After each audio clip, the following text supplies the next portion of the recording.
Hey friends, welcome to Gardening with Creekside. Today we are going to do a tour here of the berm. It is the beginning of July and everything is just popping and looking spectacular. So remember, we created this berm. It'll be 2 years this fall. We put this berm in really to kind of give us some privacy from our home and the nursery. We're going to take a tour of both sides. This is what we just call the house side. It's real original, right?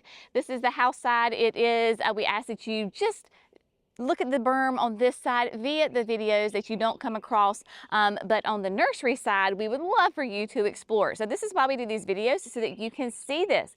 Again, not even 2 years old, and I just kind of want to show you how everything is progressing, to give you some inspiration, to give you some ideas, and of course to share our messes and successes with you. The berm, it is a raised bed. We brought in all of the soil, right, to raise this up. We put the fence in really just to kind of do a nice physical barrier between the two flower beds. And as I could kind of treat these as little mini gardens within here, but I want the whole space to work collectively together. What do I mean by that? For example, on this side, we have a golden Oakland holly. This is a beautiful bicolor holly that will get to be, I think, in that 12-foot range. This is one from Southern Living Plant Collection. And it is a gorgeous one. Remember, with your shrubs, your perennials, the first year they sleep. So last year, we kept her alive, so we were very happy. This year, she is creeping, growing, filling in. I have not pruned it at all.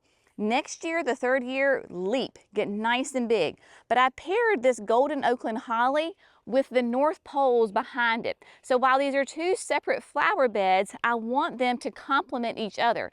So the North Poles will grow when they're at maturity to form a nice big hedge, and then you'll have this beautiful chartreuse color of a holly with the dark green as a backdrop. So that's what I mean when I say that they're separate beds, but I want them to be cohesive and work together. And then as we move on up, right, so we have camellias in here because I want to have as much interest throughout the year that I possibly can. This is the October Magic Ruby Camellia. It is a Sasanqua, meaning that it is going to bloom in the fall. As its name suggests, it is a beautiful, deep, deep ruby red flower. We have 3 of these camellias in here.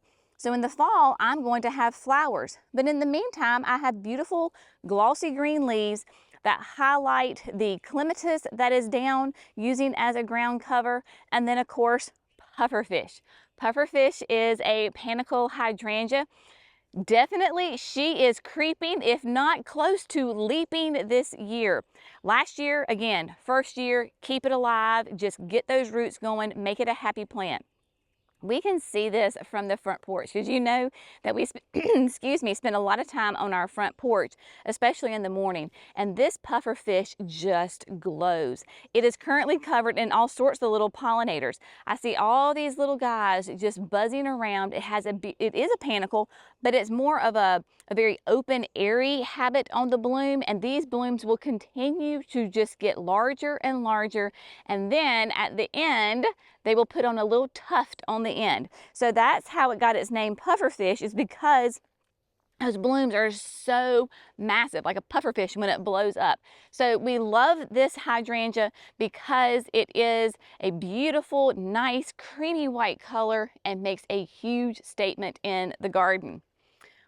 One of, if not perhaps my favorite, Buddleia. I love the Cascade series, and in particular, I love Pink Cascade 2. So there was a Pink Cascade, and then they improved it, so now we have Pink Cascade 2. Very soft, kind of baby doll pink blooms on it.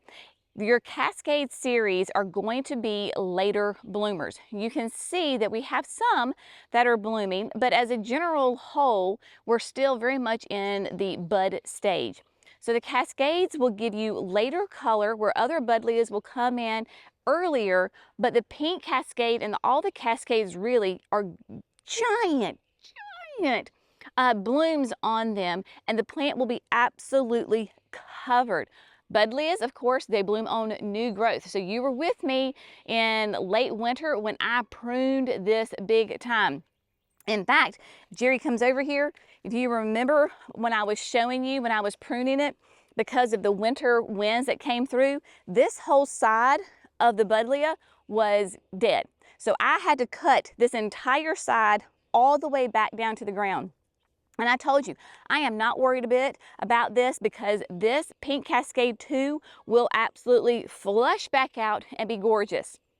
She did exactly what I knew she would do, and it's spectacular. It is only going to get better. At the end of the season, so we're looking at like August, September, it is going to be in massive display, covered in butterflies, covered in your pollinators, beautiful, nice, larger size butterfly bush that gives you loads and loads of color. And there's others, there's like a violet, there's a purple, there's other colors in the series. I just happen to like pink Cascade too. Now, we're going to go into the section of annuals because here on the house side, this is our second year, of course, planting the annuals in here. And last year we did a massive display of Supertunias. We wanted to switch it up this year and do something different. And while when you're looking at them up close, they're beautiful plants, right? So you were with me when we planted, gosh, that was, I don't know, 6 weeks ago, maybe. I came through here, put all of these in. They were all in their grande size containers, so kind of that 4.5 inch size container. You were with me. We used our Jenny's edition of the Power Planter Auger. Makes quick work of this. When you're planting hundreds of plants, using that Jenny's edition auger makes all the difference in the world. And because it's a little bit raised, it makes it easier because I'm not hunched over the whole time. Of course, we have to use the heavy duty tip because we have thick clay soil.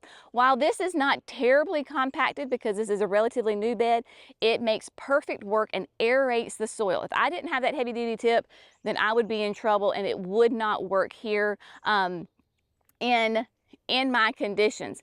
And then Jenny sometimes is a little rough on her power planters. I'm just going to tell you right now, a little rough because I don't always get everything tightened down, which is what I love because if I mess something up, like for example, where the auger meets the drill, that little hex connector thing, this is real technical. If I were to strip that by, not tightening it really well, I can easily replace that. I don't have to chunk the whole auger. I can just buy a new hex for like $20, replace that, and then I have a brand new drill auger that I can keep on using for years and years and years. So that's why I love using the Jenny's edition with Power Planter, is because those parts are replaceable and I don't have to chunk the whole thing. But putting that in here, using that auger to put in the Suncredible sunflowers, the blue salvia, the red lantana, the coleus, and some of these were y'all, these were sad looking plants because we were getting them in late. Giving them a little trim and boom, there you go. The Artist Blue Ageratum is looking quite nice. The lantana is not blooming as well as we wanted it to, and when you're up close, these are beautiful. Like the salvias are looking great and everything, but from a distance, the colors are not really exploding. So while we're happy with it, we're also seeing there's room for improvement. As a gardener, you're constantly evaluating your garden, at least I am. What are the great successes? What are things that we can do differently?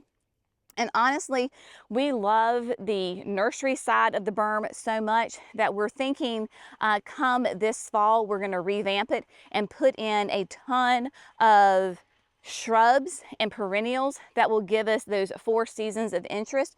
Because while we love the annuals, it is a lot of work to replace these multiple times throughout the year. So just as an FYI, we're going to be tweaking this section of the berm in the coming months and in the coming years. Now, what I do love, and it is going spectacular, is the Summerific Holy Grail. There are 3 of them in here, and they are beyond gorgeous. I mean, we can see these red blooms from the house, right? So Holy Grail, this is one plant, y'all. One perennial hibiscus. going into her second year. It is on irrigation, so that does make a big difference with your summerifics. They love water. The more water you give them, the bigger they are and the more blooms that you get for a longer period of time. There are 3. And just, again, full disclosure, I think this one's probably the biggest.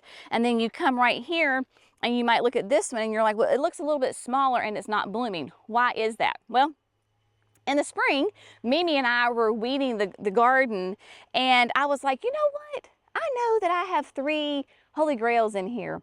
Y'all, there was a weed that was so big. It was, I don't know what that thing was, but it was growing literally in the middle of that Holy Grail. We had to almost dig up the Holy Grail to get that massive, giant tree weed out of there. So Mimi was like, do you think the Holy Grail is going to make it? And I was like, I do. She's just going to be delayed. And that's what happened. So you know what? Sometimes those weeds just get away from you. And that is just life. You just have to get in there and do some weeding. But heavens, can we just talk about this salvia? This is playing the blues. Y'all, good heavens. Do you see all of those pollinators all over this plant? These plants, again, were sad when we put them in here. Trimmed them back. The bed itself is on irrigation, but we have it on drip. So the annuals themselves are not on irrigation. Now, yes, we have come through here with a tractor and watered. I think we've water soluble fertilized it maybe twice, maybe. But we used biotone when we planted. We use that slow release fertilizer, and there you go. Planting them, I think there's probably 1, 2, 3, 4, 5, 6, there may be 7 plants right here. They're just going to continue to get bigger and bigger and showier and more gorgeous. This will technically actually be a perennial for us, but I'm doing them in groups, right? So we have a group of like 7 here. I think this is maybe 5, and then we have 3. So when you have them in these groups like this, especially from a distance or a big space, it does make a difference. Now, yes, the blue from a distance does not show up as well as, say, maybe a white would, but it's gorgeous. It is still a gorgeous plant, and there will be a white salvia next year. So that is going to be really fun, but that just keep in mind thinking about colors if you're looking at a distance. And I should have thought about this more. That's why I was relying on my yellows with my Suncredible sunflowers, and they are starting to really kind of thicken up and put on those flowers, so they are showing up from a bigger distance. And we're getting there, y'all. We are getting there. Now, speaking of from a distance and things that really show up, here we go. First of all, we have the Luminary Ultraviolet Phlox. And when you look up close, it is on the struggle bus a little bit because we have hit incredibly hot temperatures. It has gotten, I think the other day it was 99, like we've been in the upper 90s. Yesterday and today we're in the upper 80s, so we just feel like, you know, we're on vacation. It is glorious. But when you have those plants that are under heat stress, water stress, then that's when they're going to be under more tougher conditions, and they're going to show some stress. So we do have, if you're looking up close, you know, I'm all full disclosure, we do have some brown leaves in here on, like, within the interior of the plant. And there is showing a little bit of powdery mildew. So not only will you get powdery mildew if you're doing a lot of like water that's on the plant, right? So we don't have overhead in these beds, it is all drip. But if they're under stress, whether it's too much water, not enough water, then that's where they tend sometimes to get that powdery mildew. You could easily, if you wanted to, if you caught it early enough, you could cut the plant all the way down. It will reflush. Typically when it reflushes, then it will not have that powdery mildew. You're just going to delay your flowers. Now at this point, they're in full bloom. I am not touching them. The plant itself is going to be fine, and they make a beautiful statement from a distance. What else makes a beautiful statement from a distance? Yet another panicle hydrangea. Y'all, this is Quickfire Fab, and holy cow. She's gorgeous. We've got 3 on this side, and then we have 3 on the other side of the nursery side of the berm. Y'all, again, this is that we're going into the second year right here. These heads are beautiful. Another panicle hydrangea. You're going to see me use a lot of panicle hydrangeas because I typically have mostly sun. Panicles need at least 6 hours of sun or more. These basically get, I don't know, probably in the summertime, they get like 10, 11, 12 hours of sun. But you get these beautiful heads on them. Quickfire Fab is going to be your earliest blooming panicle hydrangea. And Jerry, I want you to come over here because we have our first blooms were on kind of this side of the plant because this is where the sun hits. I'm already getting some pink in here. So there is some pink on this Quickfire Fab, which for us in the South typically can be hard because our nights are so hot and humid. So we don't get a lot of color on our panicles, say as if you're in Michigan with cooler temperatures. But look, there's already a little bit of pink coming in here. Just a stunning plant. Now, these make great cut flowers, so you absolutely could come in here and cut some of these flowers, make a beautiful arrangement on it, and because our growing season is so incredibly long, this will more than likely reflush and you'll have a fresh set of flowers come the fall. So, if you've got July 4th and you want to have a red, white, and blue arrangement, go out there and cut some hydrangeas, put them in there, and then as also you're pruning your plant, which you're going to get another flush of flowers later on. This is our Stellar Ruby Magnolia, and while right now she's not, you know, magnificent, she is magnificent in her own right. So Stellar Ruby Magnolia is another one from our friends at Southern Living. It is an evergreen, small tree, large shrub, however you want to keep it pruned. It is in the magnolia, but it's not a typical of what you think of as southern magnolia, and it's called Stellar Ruby because in the early spring it does these flowers that open up that are a beautiful ruby color. This is also known as like a banana tree, a banana shrub, because the ripe flowers smell, well, the flowers smell like a ripe banana. It is the craziest thing, but it really does happen. So when you have this nice evergreen structure here, you've got your beautiful creamy white flowers off of your Quickfire Fabs. You've got this big electric bold color of the ultraviolet phlox. It is gorgeous. And then of course the Russian sage. It is hanging in there doing quite nicely. And y'all, yes, there are some weeds in here. You know, our gardens are like every other garden on the planet.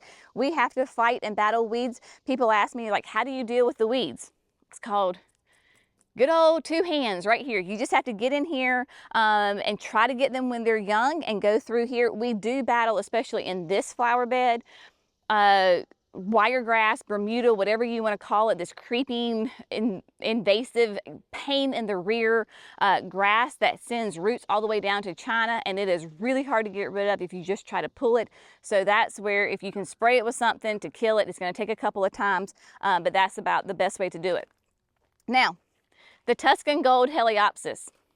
Again, we've got messes and successes right here within these. I did lose a couple in the winter because this whole little area was filled with the Tuscan Gold, and this one for some reason is struggling here in the center as well.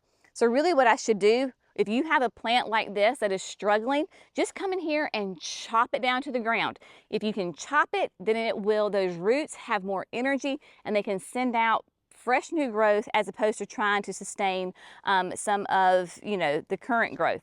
But the Tuscan Gold is a wonderful perennial that loves the full sun. I've got pollinators all over it, and once it starts blooming, it just keeps going. It does not stop. It is beautiful. You could absolutely come out here and cut some and use some for your, you know, your vases or whatever you want to use them for. It would help the plant because it will put out new growth and you'll have gorgeous flowers. But yeah, I mean, I love the Tuscan Gold, and we added the Stokes Asters this year. You were with me when we added them here. And they're doing great, right? They're doing really well. Nice, pretty lavender blue flowers on them, and they just continue to keep going. Again, if you really want to go in there and help the plant, you could absolutely come in here and just kind of cut those flowers off, especially like you could come in there and deadhead.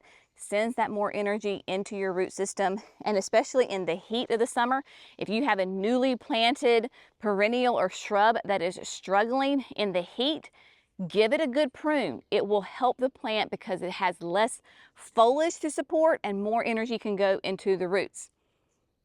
You know that I love me some grasses. So we have Niagara Falls throughout this berm. So we have it where I was talking about how they're individual beds, but they work together as a whole.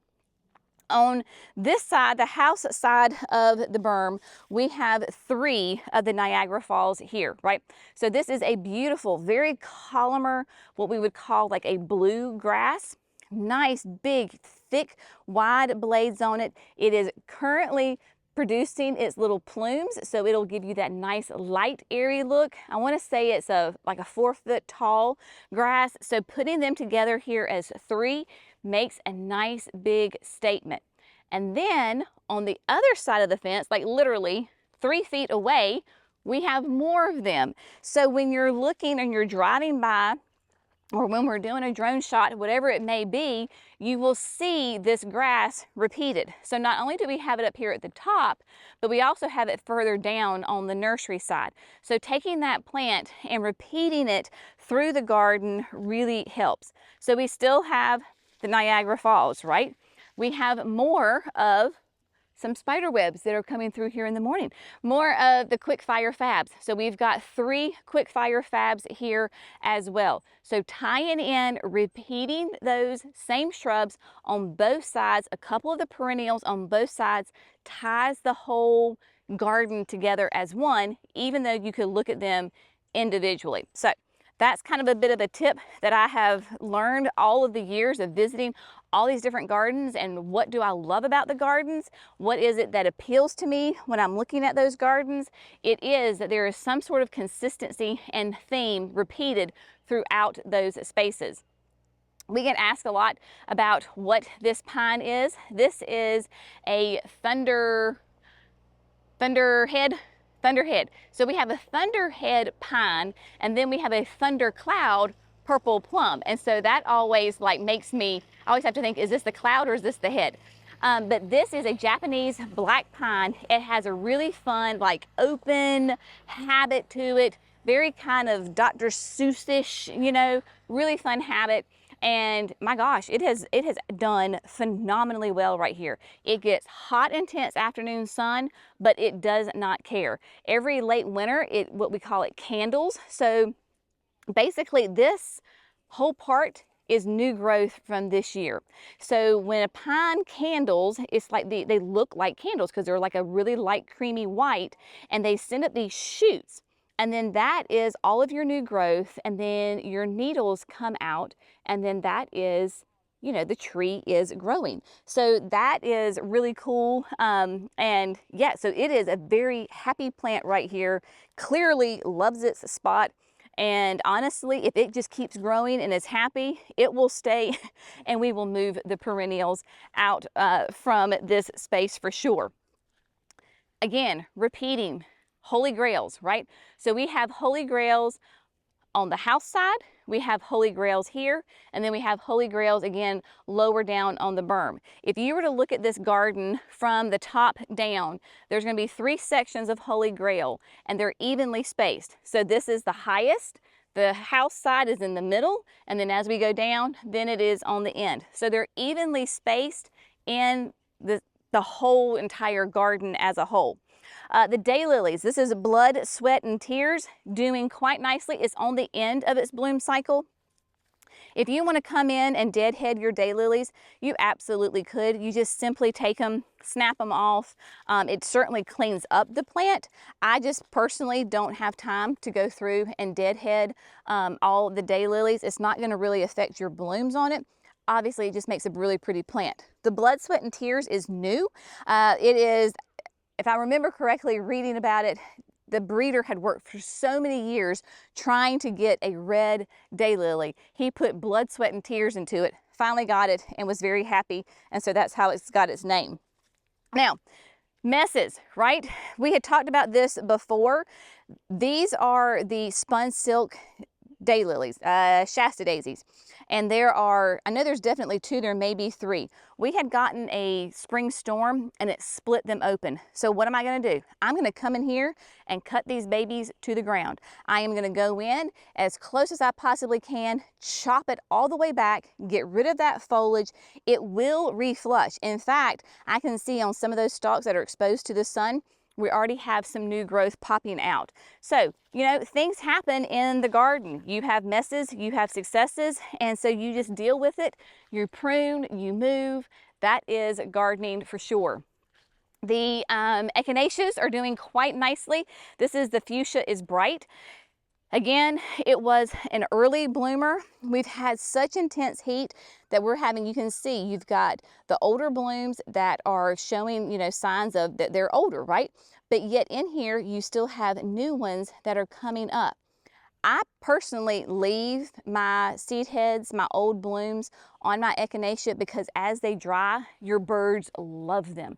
The birds will come and eat those seeds and they thoroughly enjoy them. And yeah, it makes a great, many birds we can have in the garden, absolutely do.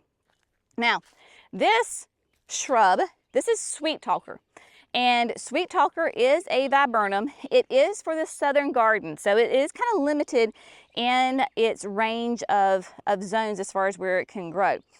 But this one will get nice and big. I have 2 of them on each side of the purple plum. But it's called sweet talker because in late winter, it will put on little tiny light pink flowers that have a delicious sweet fragrance to it.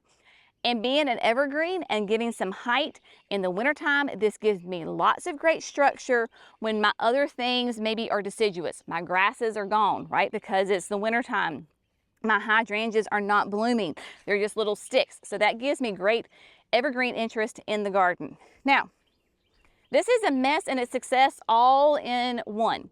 We have 2 nice big rows here of Daisy May Shasta daisies. It is a success because they are very happy. Like they love this spot. Now, yes, they're on the end of their bloom cycle, but they love this spot and are massive. These are the biggest Daisy Mays I have ever seen. So that's a success. It's a mess because they are so big and I did not have any clue that they're going to be this happy, and they're right beside my little lime punches.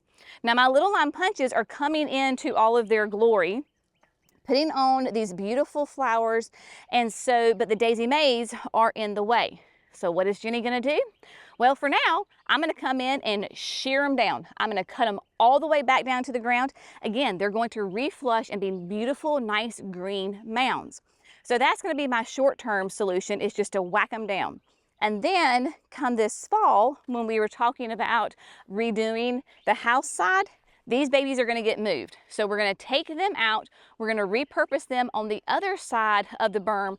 That way, my little lime punches can grow and bloom and thrive and to come into all of their glory. So that is my plan for that. And so, yeah, you can have a mess and a success all in the same time. Pugster pinkers, they're doing great. So this great, nice, petite butterfly bush. So notice that we have Pugster pinker here on the house side, and you will be able to see it. You've got the pink Cascade too. So you've still got 2 buddleias. They're both in the same, they're both pink, but different shades, different sizes, different habits to them. So you can repeat that throughout the garden.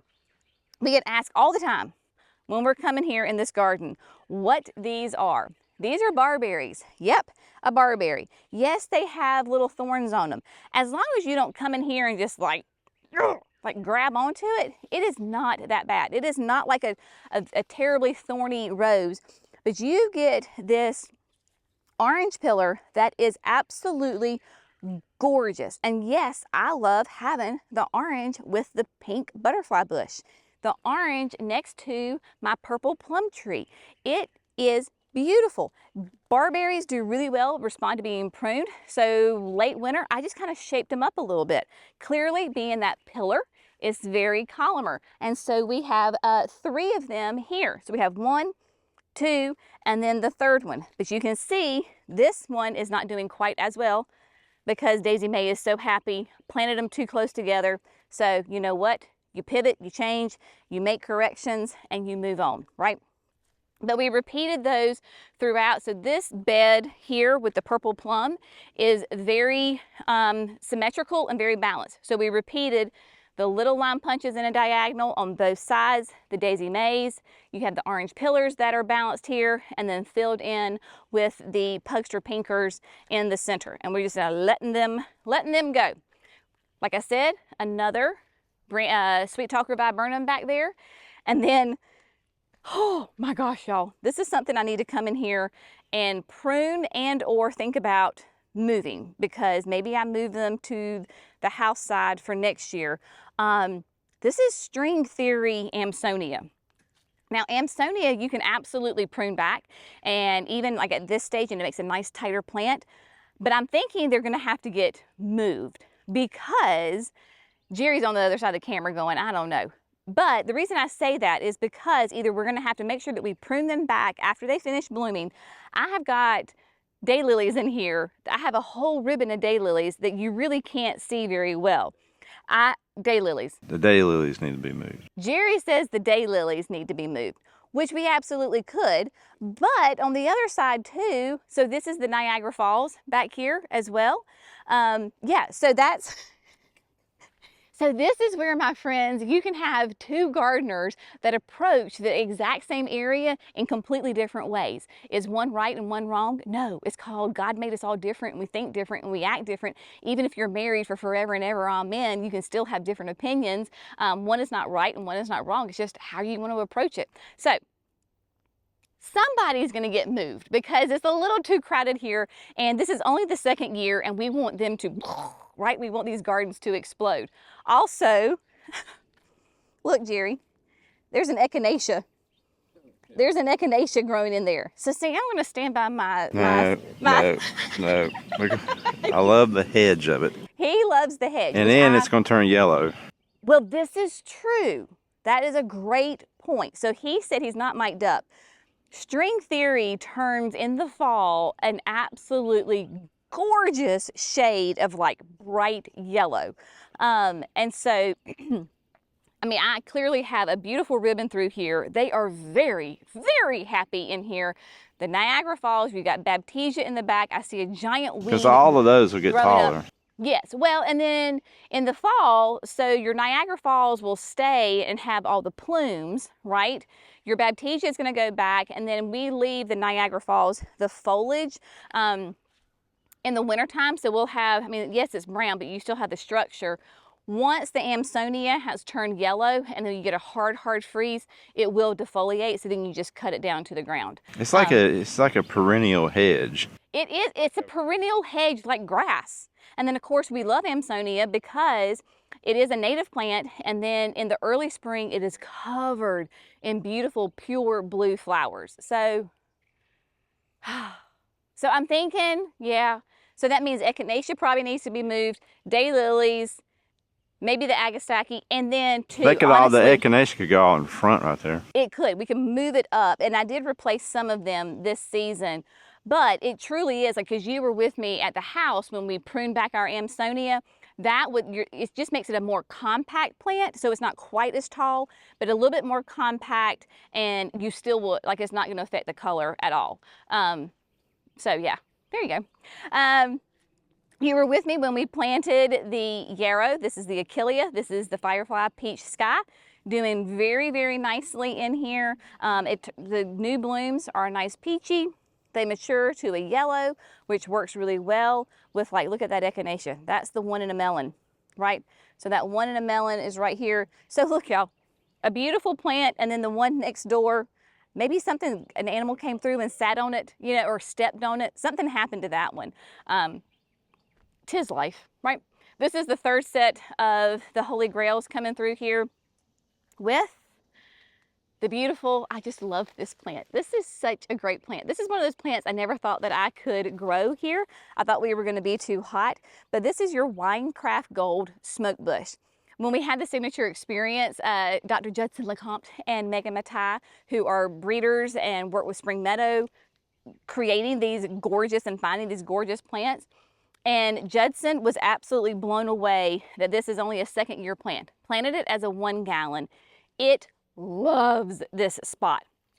Again, you were with me when I pruned it. I didn't know that I was supposed to prune a smoke bush after watching Stacy Hervella from Spring Meadow Nursery, and she said, yes, with your smoke bush, go ahead and prune it. So that is what I did. I'm trying to find, so I pruned it here. So I don't know if you can see where my hand is, but right here is where it was pruned. And then this season, this is all the new growth. That is every bit of 2 feet, if not a little bit more. So you want it to prune it so that it gets nice and thick and bushy. You don't have to prune it every year, but just a couple of select prunes here and there creates a nice tight, thick plant as opposed to something that's really spindly. But I love this. It does, I think one of the great successes of this, yes, it's on irrigation. It gets full sun, so it gets that 6 to 8 hours of sun, but it gets to be a break in the afternoon because the way the sun sets and we have our beautiful trees on the creek, this will go into the shade around 3 o'clock or so. So it gets a break from that 4, 5, 6, 7 o'clock hour of sun. So that's really a key, I think, to success there. Now, Kata, if you're watching this, Kata is a sweet friend of ours who for years was our rep with Walter's Gardens. And so she is originally from Austria, has moved back to Austria. So that's why I say if you're watching this, I want you to see how beautiful your Princess Bride Eucomis is. This is one of those plants where Kata was like, Jenny, you're gonna love this plant. And I'm like, Kata, I don't like the plant. And she's like, trust me. And Kata has never, ever steered me wrong, ever. And so last year it did not bloom. This year, clearly, look at that beautiful, very tight bloom on this, like a pineapple lily is what they're known as. Maybe I could put them a little bit closer together, but the Eucomis is more of a bulb type perennial than like a root stock. And so I've got 3 of them here. I've got them in the signature garden. They are all doing great. It is a fun, different interest, right? So Kata was great because she stretched me. I tend to be very like classic with like, you know, the daylilies and the Shastas daisies and the hydrangeas. She stretched me and showed me things that I didn't know that I would like, but I do like it. And then of course, more of the daylilies. This is what the daylilies look like that are up there being hidden by the Amsonia. And then of course, like we talked about earlier, the North Poles. North Poles, I wanted to put the North Poles on this end of the berm for a couple of reasons. One, when we're sitting on our porch, this will give us more privacy that we don't see straight into the garden center. So it kind of gives us a little bit of that feeling of privacy. But also because this berm is very much on a hill, very much on a slope. It puts the weight down here. It anchors the flower bed down here. We have 2, 4, 6, 7 of them, and they are planted, I don't know, I think we did them like maybe what, 3 feet, 4 feet on center, something like that, so that they will just continue to grow. We did plant them as 15 gallons, but they most definitely have grown since we put them in. They were not this big. They're so easy. You don't prune them. Bugs don't like them. They're just, I mean, they're just easy, right? So these flower beds are, this whole berm is on drip irrigation. So people ask me, you know, how often do you water it? In the heat of the summer, like we are right now, I will run it really once a week, maybe every 5 days for about an hour. 45 minutes to an hour, drip irrigation that's just running through the flower beds, and that has sustained them really, really well. All of the big bones, like the North Poles, the trees, those were all planted in like December, trying to think of like time-wise on your calendar. So for us, that's the perfect time to plant those bones because they go all winter long, all winter. Those roots are getting really well established. You hit the summertime and the heat, and they can handle it like champions. All of the perennials were added in last spring. So they have just had their 1-year anniversary in the garden. So again, thinking of first year they sleep, just keep them alive, people. Second year they creep, third year they leap.